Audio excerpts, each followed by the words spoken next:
रामगढ़ एक शांत और हरा भरा गांव, जहां की हर सुबह पक्षियों की चहचहाहट से शुरू होती थी और शामें शांतिपूर्ण वातावरण में ढलती थीं। परंतु किसी को क्या पता था कि यह शांति जल्द ही तबाही में बदलने वाली थी। एक रात जब आसमान पर काले बादल छाए हुए थे और हल्की हल्की बारिश हो रही थी, गांव के बुजुर्गों ने एक अजीब सी आवाज सुनी। वह आवाज न तो किसी इंसान की थी और न ही किसी जानवर की। धीरे धीरे गांव वालों को महसूस हुआ कि कुछ गलत हो रहा है। पहले तो एक भेड़िया दिखाई दिया। वह गांव के बाहरी हिस्से में चुपचाप घूम रहा था। लोग समझे कि यह शायद भूखा है और जल्द ही चला जाएगा। लेकिन अगली सुबह गांव के कई मवेशी गायब थे। खेतों में पैर के निशान दिख रहे थे, जो साफ तौर पर किसी बड़े जानवर के थे। गांव में डर फैलने लगा।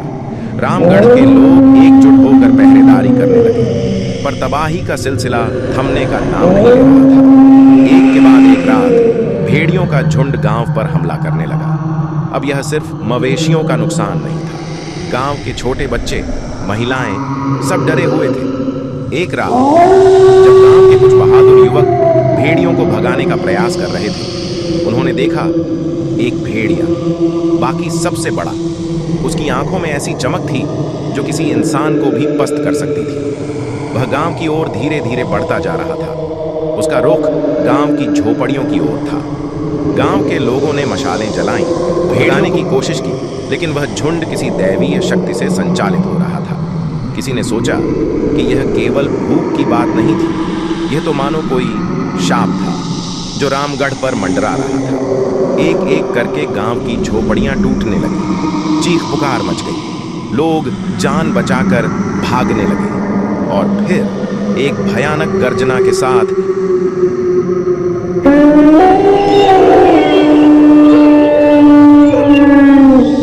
वह विशाल भेड़िया रामगढ़ के मंदिर की ओर मुड़ा। क्या यह भेड़िए सिर्फ जानवर थे या रामगढ़ पर किसी प्राचीन पाप का प्रकोप था? गांव के लोग अब तक उस रात का रहस्य नहीं सुलझा पाए हैं। रामगढ़, जो कभी शांति का प्रतीक था, अब वीरान और खौफनाक जगह बन चुका है।